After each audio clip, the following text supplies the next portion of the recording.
আমলাতান্ত্রিক সম্পর্ক দীর্ঘদিন যাবৎ চলে আসছে আমাদের দেশে, যার দায় দায়িত্ব আমাদের সবারই।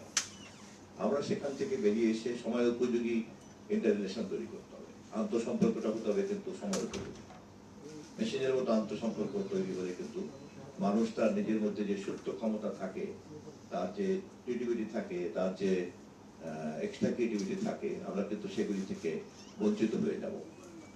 বরঞ্চ আমরা যদি সবাই সকলের ব্যক্তিগতভাবে যে সমস্ত ক্রিয়েটিভিটি আছে, সৃজনশীলতা আছে, দক্ষতা আছে, সেগুলিকে এক জায়গায় জড়ো করলে কিন্তু জিওমেট্রিক্যালি বাড়ে।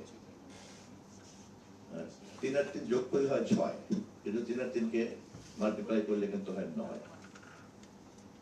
এই জন্যই যত দক্ষ লোক যত জায়গায় জড়ো হবে, ওটা কিন্তু ওইভাবে মাল্টিপ্লাইড হবে, ওটা কিন্তু আপনার বাড়বে কিন্তু ওরকম। তো সেই কারণেই, বাট এটা একটা চ্যালেঞ্জ। হিউম্যান বিং যেহেতু আমরা, আমাদের মধ্যে একটা আমাদের ন্যাশনালিটির বৈশিষ্ট্যটা অনেক সময় নানান রকম ভাগে বিভক্ত থাকে। আমাদের মধ্যে বেশ কিছু প্রবৃত্তি থাকে যা সমাজকে সংঘবদ্ধ হতে দেয় না। আবার আমাদের মধ্যে বেশ কিছু অনুভূতি আছে যাকে আমরা সবাই মিলে সেই সমস্ত প্রবৃত্তিগুলিকে যদি আমরা ঠিক মতো যৌথভাবে চর্চা করতে পারি, তাহলে কিন্তু সমাজ অনেক বড় বদল করতে যেতে পারে। রাষ্ট্র, সমাজ, দেশ, জাতি, জনগণ সবাইকে কিন্তু আমরা অবদান রাখতে পারি। তাই প্রথমে এই কথা বলে রাখলাম এই কারণে যে আমাদের প্রচলিত মনোজগতের আন্তঃসম্পর্ক তৈরি করার ক্ষেত্রে যে ধরনের একটা ভুল কাঠামোতে আমরা আটকে আছি, এখান থেকে কিন্তু আমাদেরকে বেরিয়ে আসতে হবে। আমি নিশ্চিত যে আপনাদের অনেকেই এই ব্যাপারে সজাগ আছেন। তারপরে আমাদের এই রিয়েলাইজেশনটাকে আমি একটা কালেকটিভ রিয়েলাইজেশন আনতে পারলে আমরা খুব দ্রুত একটা এফেক্টিভ টিম বিল্ড আপ করতে পারবো। সেকেন্ড পয়েন্ট হচ্ছে ইনফরমেশন ইকোসিস্টেমে এখনকার যুগে এটা কিন্তু দুটো জিনিস খুব সহজ হয়ে গিয়েছে। একটা হচ্ছে প্রকৃতি প্রদত্ত সূর্যের আলো, বাতাস, এই ধরনের আশীর্বাদ, প্রকৃতির আশীর্বাদ। আরেকটা হচ্ছে কিন্তু এখনকার তথ্য। এবং যে কোনো মানুষকে যদি সে একটা দূষিত পরিবেশে থাকবে নাকি সে ক্লিন এয়ারে থাকবে, তা কিন্তু আসলে নির্ভর করে তার উপরে। যে আমি ঢাকা শহরে কি এটাকে আমার অন্যান্য জীবনযাত্রার অনুষঙ্গগুলিকে আমার এখানকার নিঃশ্বাস নেওয়ার বাতাসটাকে কি দূষিত করবে, নাকি এটাকে সুস্থ রাখবে। সে কারণে কিন্তু আমাদের ডেভেলপমেন্ট বলেন, পারচেজ বলেন, এখানে সব জায়গায় কিন্তু এখন আমাদেরকে একটা পরিবেশ নিয়ে চিন্তা করে কিন্তু তারপরে সিদ্ধান্ত নিতে পারে। আধুনিক সভ্যতাতে তাই যে কোনো জিনিসকে ক্লিন হলো কিনা, ওটা ক্লিন একটা কোর্স করতে হয়। তথ্যের ক্ষেত্রে কিন্তু ব্যাপারটা এরকমই হয়ে গিয়েছে। প্রথমত এই জগৎটা কেউ নিয়ন্ত্রণ করার জায়গাতে আর নাই। এটা সম্রাট আকবরের যুগ না, অথবা এটা 60-70 দশকের মিলিটারি প্রধানদের সরকার বা রাষ্ট্র না, বা এটা ইন্টারনেট এবং ডিজিটাল ইকুইপমেন্টস বিহীন যে মিডিয়া জগৎ ছিল, পত্রিকা মালিক যিনি ছাপবেন, তিনি যা ছাপবেন, তিনি তার টিম নিয়ে যা বলবেন সেটাই টিম। ইনফরমেশন ইকোসিস্টেম, এটা আমাদের সবারই বোঝা দরকার। আর আপনাদের তো পেশাগত কারণেই আপনার বোঝার বাধ্যবাধকতা আছে।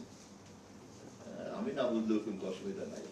আমি ধরেন হয়তো বুঝি না, জ্ঞান বুদ্ধি কম, রাজনীতি করি, দল করি, আচ্ছা ঠিক আছে, নমিনেশন পেয়ে গেছি, মার্কেট জুড়ে দিতে গেছি, তারপরে বয়স টয়স হয়ে গেছে, মন্ত্রী বানায় দিচ্ছে, খুশি হলাম, পতাকা করে পুলিশ নিয়ে ঘুরি, বেশ মোটামুটি পুরপুরি মেজাজে থাকলাম। এটা not related with whether I am productive or not. But আপনার কিন্তু ব্যাপারটা তা না। আপনার জন্য কিন্তু অবশ্যই এটা আপনার রুজির ব্যাপার, আপনার প্রফেশন, আপনার পেশা।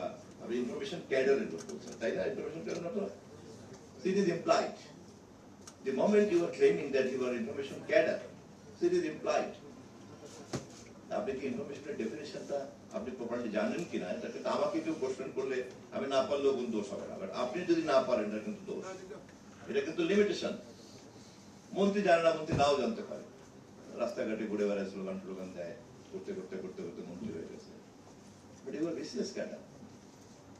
আপনাদের চলনে বলনে, পোশাকে, পরিচ্ছদে, কথায়, সবকিছুর মধ্যেই তো একটা আপনার এই সিস্টেমে তো ক্যাডার মানি একটা অনেক বড় কিছু, তাই না?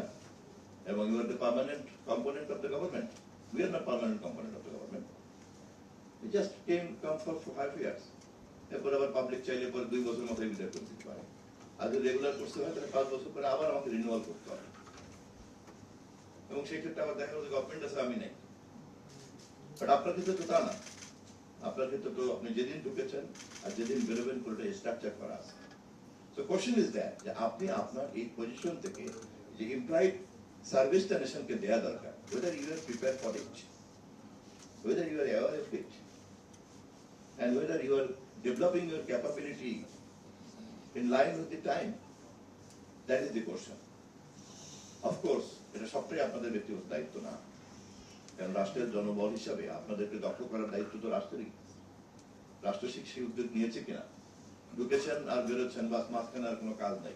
কেউ যদি খুব যোগ্যতা অর্জন করে তাহলে হয়তো আকবর সাহেবের মতো একজন সচিব হবে, অথবা মনে করেন নামি দামি যদি আলোচিত সচিবের মতো ব্যক্তিগত উদ্যোগে, এখানে কিন্তু রাষ্ট্রের তেমন কিন্তু কোনো দায়িত্ব থাকে না। কিন্তু রাষ্ট্রের তো দায়িত্ব থাকতে হবে যে এই বিশাল জনবলকে দক্ষ হিসেবে গড়ে তোলা, এবং তারা যদি এটা আপনি না করে তাহলে তারা কিন্তু একটা গ্যারান্টেড সাইকোলজির মধ্যে থাকবে। চাকরি যেহেতু কনফার্ম, যেহেতু রিটায়ারমেন্টের আগে হয় এডিশনাল সেক্রেটারি হবো না, সেক্রেটারি হবো, রিটায়ারমেন্ট তো কনফার্ম। তো বাকি কাজের ক্ষেত্রে একটু নিজেকে, কিন্তু আপনার মেধা কিন্তু তখন জাতি পেল না। তো আমরা আমাদের দিক থেকে এই বিষয়টা একটু সজাগ আছি। যে কারণে আমি কথাটা তুললাম সেটা হচ্ছে এই যে ইনফরমেশন ইকোসিস্টেমের এই অবস্থাটা যদি আপনার মাথার মধ্যে থাকে, বিশেষ করে জনসংযোগ কর্মকর্তা, জনসংযোগ যেই করতে চায় না কেন, এখনকার যুগের কোন জনসংযোগ ডিজিটাল প্ল্যাটফর্ম ছাড়া জনসংযোগ করতে চায়, এ কথা যদি কেউ দাবি করে তাহলে তাকে স্টুপিড বলবে। এনিওয়ান সে ক্লেম করছে যে he is serious to build up public relation, আর তাকে বলা হচ্ছে যে তোমার সোশ্যাল মিডিয়া আছে কয়টা, বলে আমি সোশ্যাল মিডিয়া ব্যবহার করি, বা আমাদের বাচ্চাদের কাজ করে এগুলো নিয়ে সময় নষ্ট হয়। কমপ্লিটলি সোনার পাথরের বাটি। কিন্তু এটাও সত্য যে আমাদের বয়স্ক অনেকেরই মনোজগতের মধ্যে এখনো কিন্তু সোশ্যাল মিডিয়াতে একটা তাবু আছে। I am sure that you are aware of it. এই জায়গাগুলিতে একদম পরিষ্কার থাকতে হবে। যদি এই ব্যাপারে ক্লারিটি না থাকে, what is public relation, which platform you are practicing the public relation, and how you will do it. Do you have that literacy? Do you have that capability? Do you have the modern equipments, the modern software? এবং এগুলি কিন্তু এখন একটা basic literacy হয়ে গেছে। এটার জন্য আপনাকে ইঞ্জিনিয়ারিং হতে হবে, এটার জন্য আপনাকে মিডিয়া সায়েন্স বুঝতে হবে, এটার জন্য আপনাকে ব্রডকাস্টিং ইঞ্জিনিয়ার হতে হবে, নট দ্যাট।